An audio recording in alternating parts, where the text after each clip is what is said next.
Welcome to Razorsharks Weekly. I am your host, John Ditullio. Very, very excited because this is the groundbreaking show. We are making history. Joined by the head coach of the Rochester Razorsharks in his first year, Lawrence Moten. Each week, we break down the Razorsharks' past game, and we're going to look ahead to the upcoming game. But in the history of the Rochester Razorsharks, this is the first ever TV show dedicated, full half hour to the Rochester Razorsharks. Not even Rod Baker, Cliff Levingston could get this. Lawrence Moten getting your own show, buddy. Oh, it's a good thing, John. I'm glad to be here. Welcome all my Rochester Razorsharks fans and friends, and looking forward to a great year. Big year. Now, we're taping here at Murphy's Law. We'll also tape here next Monday as well. We welcome you to come down here and join us. All right, so first year head coach. You had the opener New Year's Eve at home against Buffalo. Yes. Now, compared to when you played, did you have butterflies going into that game? It's your first game as a professional head coach. Yeah, well, first game as a coach, of course there's going to be a little jitters. That comes natural, but I was ready. I felt that we were prepared as a team, and we came and did what we had to do, and that was get the victory. In terms of preparing, how different preparing from when you were playing now is being the coach? Oh, it's a difference, because now you have to be prepared mentally. You have to be mentally tough, and you have to get the right guys in the right places at the right time and understand that have them to do what they do best. It's very important. A lot of people come out and they do things that they can't do. It's very important that we have our guys do what they do best. Well, let's get to the game against Buffalo. As we were talking earlier, it's a game of runs. You really took control of this game late in the first half and really never looked back. Yes, we did. And it all started from our strong guard play and Terrence Withers and Reggie Stallings. They really stepped it up very well, They shot the ball well. They distributed it to our guards and our forwards when needed. But the main thing was strong on guard play, and our guards came to play that day.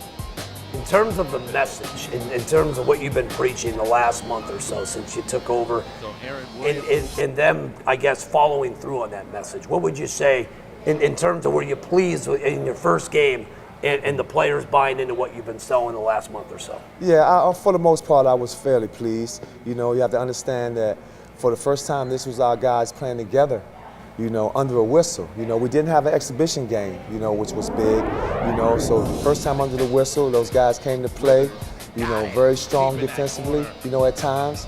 But offensively, they were strong also. And to score 108 points for the first time with guys playing together, I think that's a good thing. When you looked at the film, what were some of the things that bothered you? Because now as a coach, yes, you're probably going to nitpick a lot of things, and you probably want to nitpick things going into the film session or the film session. What bothered you the most? What bothered me the most was help side defense, and transitional help side defense that we got kind of lackadaisical in, and that's going to take time and understanding everybody's role and understanding in this game you have to be able to play defense, and defense wins games in my book. And it's more and more that I instill that in these guys, the better we'll be, because we have the offense. We just have to learn how to stop people on defense. It's got to be tough because I don't know how much you knew about Buffalo coming in. Were you able? What kind of reports, kind of scouting did you have on them, or did you learn about them as the game went on? Yeah, well, we had a fairly little scouting report on them. We didn't get the chance to see any film on the guys, which is very important to see who does what. But for the most part, I'm a big guy and coach who I stress. If we do what we have to do, we shouldn't have any problems. I'm big on that, and we came to do our job, and that's why we got the victory. In terms of now what you need to work on going forward, you said you touched on, from day to day, what are some of the things that you'd like to see your team get better at? One of the things I've been stressing, John, is everybody understanding their role. It's very important. A lot of coaches don't do that. Tell the player what he needs to work on or what you see him doing to help the team be successful. So I strive on that, telling everybody their role. That's one of the main things. And I'm still striving defense. Defense win games. Now, how bad did you want to play in that game? I know you wanted to take a couple shots in that game. Did you not, Lawrence? Yes, I did. Were you John? chomp? You can still play. Yes, of course I can still play. And I tell the guys that all the time. Whenever they get out of hand, we can always play for your check. Understand that. You have to be able to come to play on my team. But at the same time, I'm here as a teacher now. My palms were sweating and I wanted to be out there, but it was definitely a joy to see my team go out there and give it their all. Nice to get that first win. Always. That first game under the belt, right? Yes, always good to get the first game, especially for the new year. Well, so they opened with Buffalo, big win, good crowd. New Year's Eve, what was that? So New Year's Eve, you get the win, then you go out and celebrate, right? Yes. Celebrate yes. the new year. Yeah, we went and celebrated the new year, and that's always a good thing. You know, got a chance to spend some time with a couple of the players, you know, and discuss some of the things that we did well and some of the things that we didn't do well. But like I said, we have a family atmosphere here with the Razorsharks organization and the team, and as long as we play good defense and they listen, everything else will take care of itself. Well, this guy had a great career. Coming up, we're going to look at the resume, the playing resume of one of the greatest players ever to put on a Syracuse uniform. This is Razorsharks Weekly, and you're watching it right here on Time Warner Cable Sportsnet. Well, I ended up here for the simple fact that one of my close teammates, personal friend, was already at Syracuse at the time, Marvin Graves.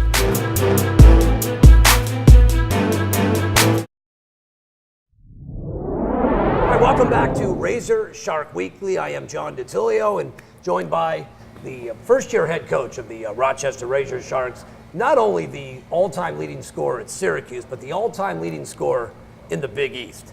Now, if that was me, I would be popping off all day long. Not only the leading scorer at Syracuse, but in arguably the best basketball conference that the college basketball's ever seen in the Big East. Yes. Are you most proud of that, or most proud of being the all-time leading scorer at Syracuse?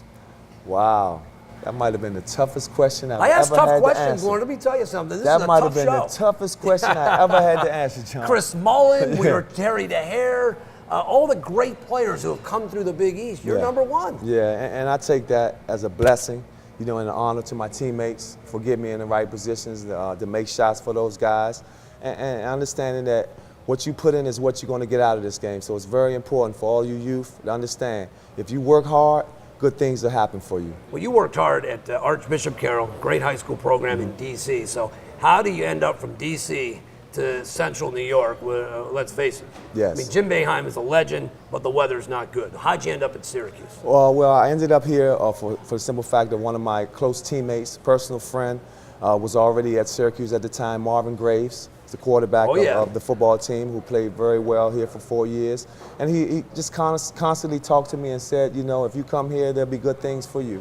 I was blessed to get a scholarship here, and I came to Syracuse, and my freshman year, you know, all I wanted to do was play about 10 or 15 minutes, John. You know, and it just so happened that I got a chance to start, and I never looked back. Walk me through. So Boeheim comes to your home. Yes. He's in the living room. What's his sales pitch to Lawrence Moten to come to Syracuse? Let me hear the Jim Boeheim spiel. Well, one of the Jim Boeheim spiel is short and sweet, and one of the things he said is, you're a great player, and if you come to Syracuse and do what you have to do, the rest will take care of itself.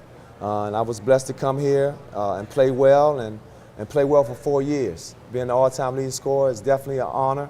You know, not only in the university, but in the Big East. I take that as a true honor, you know, because you had great players that have come out of the Big East. Was Syracuse on your radar when you were in high school? What other schools? Where did you want to go? Did you have a favorite school growing up? Yes, I did. One of my favorite schools coming up was Maryland University. You know, being hometown. Sure. You know, and most of my decision was for 2 sports. John, I was a great football player, also wide receiver, safety. So the visits that I took were for 2 sports. You know, I took a visit to North Carolina, I took a visit to Notre Dame, I took a visit to Michigan, I took a visit to Georgetown, Maryland, and Syracuse. Those are my 6 visits. You know, it was mainly for 2 sports. I was going to try to do both. Came up to Syracuse and had a great freshman year, and kind of like Boeheim talked me out of it, and I had to stick to 1 sport. So he didn't want you playing football. He didn't want one of his prize recruits. Well, were you playing wide out? Were you playing flanker? Wide receiver, safety. Okay. My senior year, I had 15 touchdowns, 15 interceptions. So I take pride in picking the ball off too, just like I take pride in scoring touchdowns. But one of the things he just said that made a lot of sense to me at the time was, there's more money in basketball, less an injury. And that kind of stuck in my head.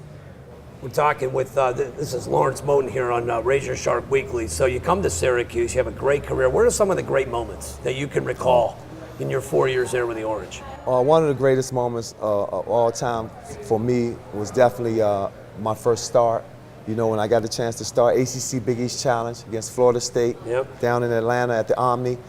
They had Bob Sir, Rodney Dobart, Charlie Ward. Oh, yeah. You know, and even Sam Cassell. They had a great team. And we ended up winning that game 92-72. I got a chance to start. And the first thing I did when Coach Boeheim, when I saw my name on the list as being the starters, the first thing I did, John, was I went looking for a payphone to call my mother. Yes, I called my mother. I called my mother and I said, "Mom, I'm starting." And she screamed so loud I had to take the phone away from my ear. You know, but one of the things I can remember that she said when I put my ear back to the phone was, "Don't give it back." And I never gave it back, and I was blessed to be the all-time leading scorer in the history of the Big East and Syracuse. You know, there's kids watching who probably wouldn't even know about a payphone. Yeah. A dime or a quarter now, a cell phone, text, Twitter. Yeah. I mean, it's not that long ago. Exactly. Now 15, 20 years ago, man. Not long at all. This is Lawrence Moten, who's had a great, great career at Syracuse. One thing before we cut out, in terms of that 03 team, I always remember for winning the national championship. Is that a regret? Because I know talking with Wallace and Coleman, they never gave Boeheim that national championship. Yeah, you know, Coach doesn't get the credit he deserves. Coach Boeheim is a great coach, a great motivator, and he lets you do what you do best, and that's what's very important. And he's like a father figure to me. You know, sometimes I call him, and, you know, if I have any questions, he's one of the guys that I'll definitely call, you know, and listen to and take heed to what he's saying. You know, he's somebody who's won almost 1,000 games in his career, so he should know what he's talking about. Razorsharks got an upcoming game. They're going to go down to South Carolina. We're going to preview that game more with Lawrence Moten here on Razorsharks Weekly, and you're watching it right here on Time Warner Cable Sports.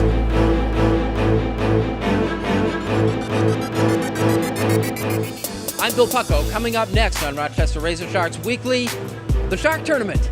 We'll explain after this.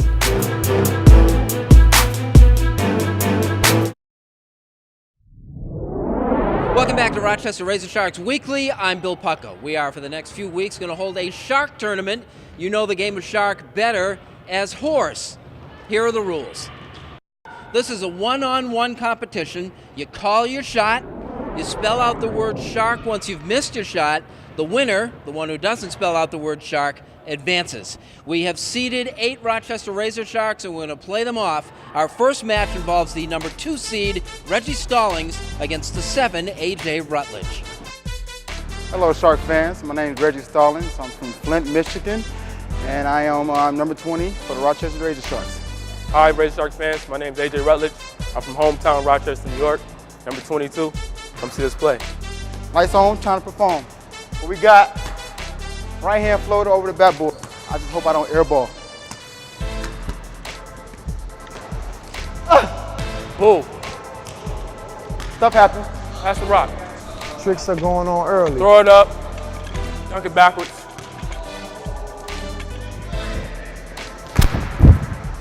Oh, okay. Yeah. I got dunked. Yeah. It's called shark. You got to dunk. It's called shark. I ain't even warm. I don't want to dunk. It's called shark. Okay. Anything you can do, I can do better. I thought we were no dunk either. Oh, one dunk at a time, something. Right hand, bounce from three-point line. Bucket. AJ trying to get you out of here. Oh.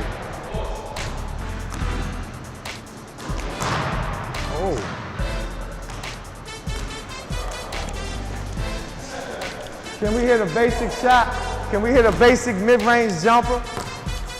One Could dribble. you do that, Reg? You got Right. a basic mid-range game? Jump shot. Okay. That's what I want to see. Game-like situation.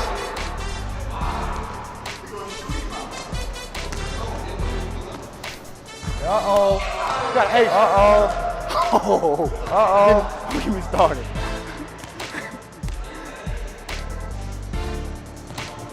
They want one dunk, man. I got him. Between the legs, backboard dunk. Come on.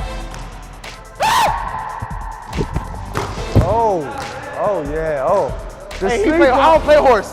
We look like we might have a first-round knockout. I don't mind it.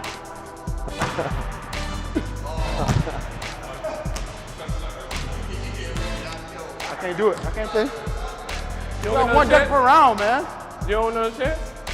No, I don't want to chance. Got it. Come on, Reggie. Uh-oh. Hey! But I really don't do my windmill like that. Hey, just in case y'all thought he bowed out. Oh, almost. We're gonna be we're gonna King James. We're gonna King James it.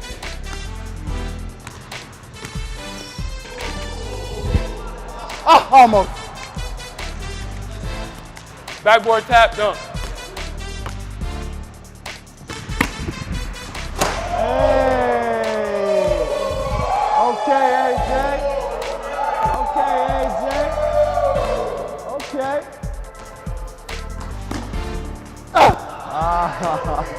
I can't spin that way. Can't spin that way. I've been doing that for years. I ain't messing up dunks, man. You're right. Corner three. Shot. Way to hold your follow through, AJ.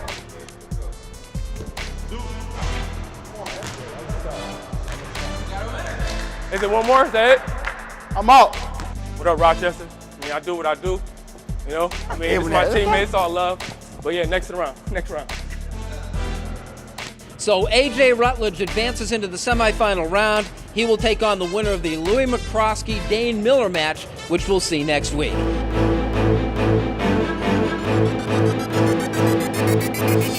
Coming up, we return to Murphy's Law with John and Coach Moten as Rochester Razorsharks Weekly continues.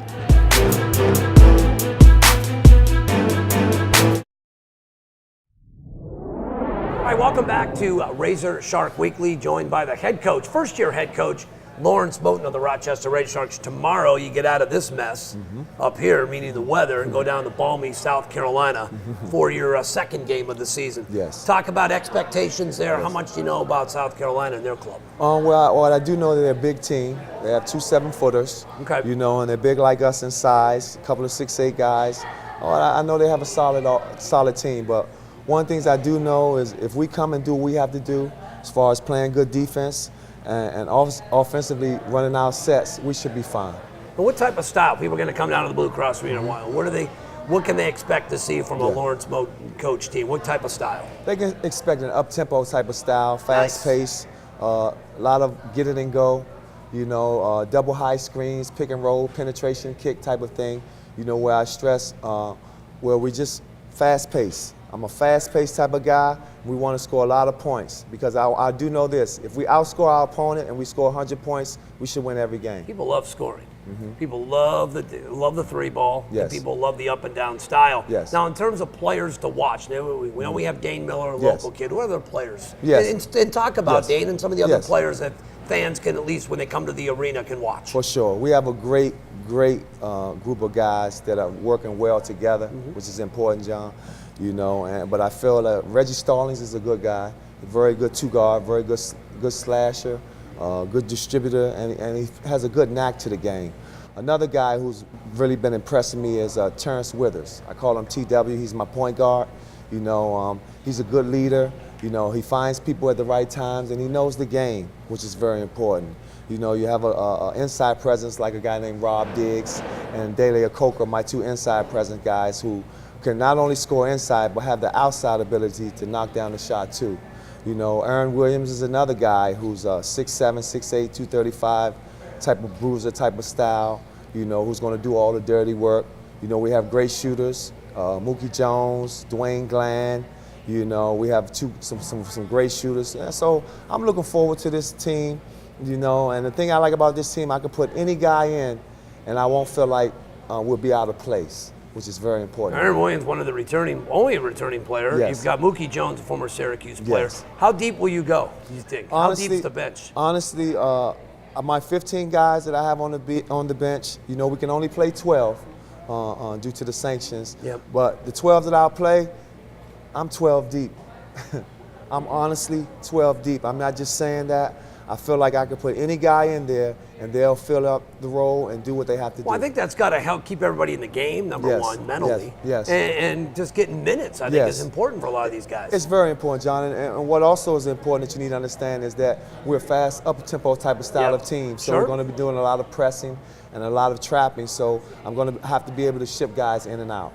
Okay, let's get that. Who can beat you on the Sharks? One-on-one.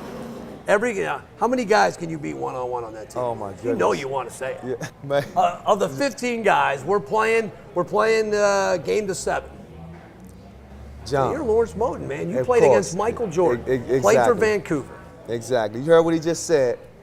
Played Played- against Michael Jordan, played in the NBA. That's right. All-time leading scorer. That's what my So I money's don't on you, Lawrence. Exactly. My money's on you, buddy. He said it. I don't have to say anything. That's good, buddy. All right. And then you've got after the game tomorrow, then you're back at home. Right. In terms of being back at the Blue Cross Arena, which Yes. has got to be the best joint to play in the entire league. Oh, it's no question about it. A home field advantage is very important, and that's one of the things that I'm instilling in my guys to understand that you have to protect your home first before you learn how to win anywhere else. It's very important to learn how to win at home. We have great home fans here in Rochester. The fan support is very strong, and we know about the winning tradition here. And my goal is to keep that winning tradition going. And if we can protect our home like I know we can, the sky's the limit for us. This is our first groundbreaking TV show. The first ever Razorsharks only TV show. Wow. Groundbreaking show, Lawrence. Yes, good show. And when you got two good guys like me and yourself. I'm glad you said it. I don't want to say it. We know how to now, flow. If you can just give your Redskins a little bit of that karma that you have. Goodness, it yes. could rub off on your Redskins, Yes. and maybe they can get back to the playoffs. Yeah, well, we're going in the right direction, John. We got rid of a couple of the cancers, by Shanahan, and maybe your son. So now we have to move on. Well, Lawrence, good stuff, buddy. We're back here. Now, we tape every Monday here. We'll be taping, I should say, next Monday down here at Murphy's Law, and the show will air every Friday. So for our first show for Lawrence Moten, I'm John Ditullio. This is Razorsharks Weekly right here on Time Warner Cable Sportsnet. See you next week.